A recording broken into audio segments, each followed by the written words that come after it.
দলীয় অবস্থান এনসিপির মনে হয়েছে নির্বাচনী জোটে তার যাওয়া প্রয়োজন। এনসিপির মনে হয়েছে এই না ভাই, এসব ফালতু কথা আপনি বলতে পারেন না।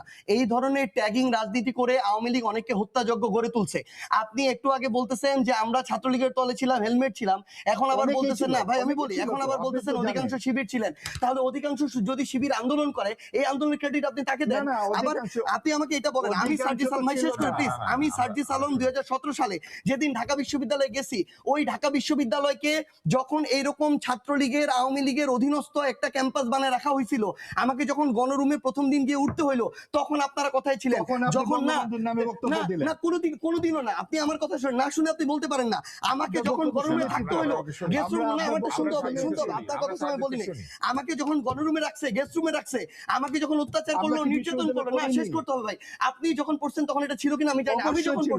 আমি যখন পড়ছি আমারটা বলতেছি, আমাকে যখন গেস্ট রুমে রাখা হইলো, প্রোগ্রাম করানো হইলো, আমাকে যখন একজন আওয়ামী লীগের মন্ত্রীকে সালাম দেওয়ার জন্য ঘন্টার পর ঘন্টা মধুর ক্যান্টিনে দাঁড় করে রাখা হইলো, তখন আপনার এই সিভিল সোসাইটি কোথায় ছিল? যখন ঢাকা বিশ্ববিদ্যালয়ের শিক্ষকরা এক একটা দালালের ভূমিকা অবতীর্ণ হইলো, যখন আমাকে ওই ক্যাম্পাসে ওই নেতাদেরকে সালাম দিয়ে মাথা নোয়ায় চলতে হয়েছে 3 বছর, তখন আপনার এই সিভিল সোসাইটি আপনারা কোথায় ছিলেন? আমাকে এটাতে বাধ্য হইতে হয়েছে। এরপরে আমার জায়গা থেকে যখন সুযোগ হয়েছে, আমি মাথা উঁচু করে দাঁড়াইছি। ওই অভ্যুত্থানের সামনের সাইতে যখন 2টা ছেলে দাঁড়াইছিল, এর মধ্যে একটা ছেলে ছিল সার্জিস আলম। এই সার্জিস আলম দাঁড়াইছিল এইটা রিস্ক জেনে যে হয় সে বেঁচে থাকলে তার কোনদিন সরকারি চাকরি হবে না, এটা জেনে দাঁড়াইছিল। সে যদি ওখানে বেঁচেও থাকে, ভাই শেষ করি, এইটাই তাহলে না, এইটাই আমি দাঁড়াইছিলাম, তো আমি সামনে দাঁড়াইছিলাম। আপনি আগের ওটা বলতেই পারেন না, আপনি আগের ওটা কোনোভাবে এই কারণে বলতে পারেন না, আমি দাঁড়াইছিলাম, আপনি দাঁড়ান নাই। অবশ্যই এটাই মানে আমি ওই ভাই, আমি ওই রিস্ক, আমি শেষ করি কথা বলতে আমি শেষ করি, এটা আপনি ওই ট্যাগটা করতে পারেন না। আপনি আপনার জায়গায় করছেন, কিন্তু আমি আগে দাঁড়াইছি তো রাস্তায়।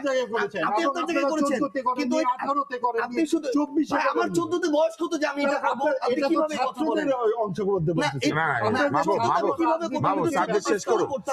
ছাত্র রাজনীতির যে ব্যাপার, সেটা আমার যখন করার ছিল আমি করেছি। আমি শেষ করি ভাই, প্লিজ। তর্কের কিছু না, আপনারা ব্যর্থ হইছেন, আপনারা প্রবীণরা সবাই ব্যর্থ হইছে শিবিরকে, কারণ আপনারা শিবিরকে হত্যাযোগ্য করে তুলছেন। ঢাকা বিশ্ববিদ্যালয় বলছে একটা শিবির ঘর ধইরা জবাই কর, আপনারা মুখে গুরু পেটে করছেন। শিবির যখন তাকে মুক্ত করতে হইছে, ভাই তাকে কথা বলতে দেন। না আমি আপনি বলতে দেন, আপনি বলতে দেন, আমাকে বলতে দিব আপনাকে। সে গুপ্ত থাকার পরেও তাকে ধরে ধরে পিটানো হয়েছে, তাকে খুন করা হয়েছে, হত্যা করা হয়েছে। একটা মানুষ শেষ পর্যন্ত যখন আপনারা কেউ তার পক্ষে দাঁড়ান নাই, যেই মনে করেন 25 বছরের ছেলেটা শিবির করে, ওই ছেলেটা তো তার আগের কোনো কিছুর সাথে সম্পর্ক নাই, তার তো বেঁচে থাকার অধিকার আছে, তার পরিবারের সাথে থাকার বাঁচার অধিকার আছে।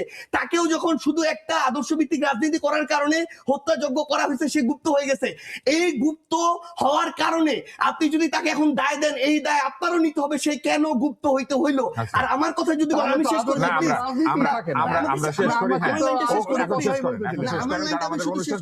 ভাই, মানে দিন শেষে শুধু একটা জিনিস মনে রাখতে হবে ভাই, দিন শেষে শুধু একটা জিনিস আপনি অবশ্যই ভাইকে দিবেন, দিন শেষে শুধু একটা জিনিস মনে রাখতে হবে, যেটা হচ্ছে আমরা পুরো প্রেক্ষাপটটা না জেনে ব্যক্তিগত চিন্তা কারো উপরে চাপিয়ে দিতে পারি না। এনসিপির রাজনীতি করবে, এনসিপি নির্বাচনের প্রয়োজনে সেটা করেছে, নির্বাচন শেষ হয়েছে। এখন এনসিপির যেটা বাংলাদেশের স্বার্থে, জনগণের স্বার্থে, দলকে সামনের দিকে এগিয়ে নিয়ে যাওয়ার জন্য যেটা যৌক্তিক মনে হবে, এনসিপি তার জায়গা থেকে ওইটা করবে। এবং আমরা শুধু এইটুকু স্পষ্ট করে বলি, আমরা এখনো এটা মনে করি যে মুক্তিযুদ্ধই আমাদের ভিত্তি এবং 24 হচ্ছে আমাদের নতুন করে আমাদের একটা পুনর্জন্ম। এই ভিত্তিটাকে মেনে আমরা আমাদের এই 24-এর আকাঙ্ক্ষাটা ধরে সামনের দিকে চলবো। জনগণ যদি আমাদেরকে মনে করে প্রাসঙ্গিক, আমরা প্রাসঙ্গিক থাকবো। জনগণ যদি মনে করে প্রাসঙ্গিক না, আমরা প্রাসঙ্গিক থাকবো না। কিন্তু কেউ যদি কোনো কিছু চাপিয়ে দিয়ে ব্লেম গেম খেলে মানুষকে বিভিন্ন ভাবে তার চিন্তাটা চাপিয়ে দেওয়ার চেষ্টা করে, এটা টিকবে না।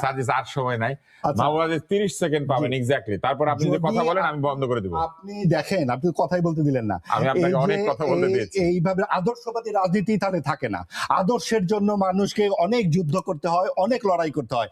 এবং আমরা যে এই শিবিরের ছাত্রদের জন্য কখনো কিছু বলিনি, এটা হতে পারে না। আমাদের গণমাধ্যম থেকে শুরু করে ব্যক্তিগত পর্যায়ে আমরা সব সময় দল ও মত নির্বিশেষে সকলের মতামত প্রকাশের পক্ষে থাকি, এখনো আছি। চাপিয়ে দেবার যে রাজনীতির কথা সার্জিস বললেন, আমরা অবশ্যই চাপিয়ে দেবার রাজনীতির বিরুদ্ধে বলেই এই কথাগুলো বলছি। চাপিয়ে দেওয়া যাবে না, এবং এইভাবে জামাতের পক্ষে চাপিয়ে দেওয়া যাবে না বাংলাদেশের মানুষকে। সাম্প্রদায়িক রাজনীতির বিরুদ্ধেই বাংলাদেশের জন্ম হয়েছিল। ৭১ সালের উনি বললেন ৭১-এর মুক্তিযুদ্ধের চেতনায় ২৪ হয়েছে। মুক্তিযুদ্ধের প্রধান চেতনা ধর্মনিরপেক্ষতা, এবং এই ধর্মনিরপেক্ষতা সমাজতান্ত্রিক যে আদর্শ, সেই আদর্শ থেকেই বিপরীত পাকিস্তানে যাওয়ার জন্য, হ্যাঁ জনগণ, তাহলে ৭১-কে মুক্তিযুদ্ধের কথা বলা যাবে না, কারণ মুক্তিযুদ্ধের প্রধান আদর্শকেই আপনারা মানেন না। ধন্যবাদ, তাহলে আমরা কিভাবে ধন্যবাদ।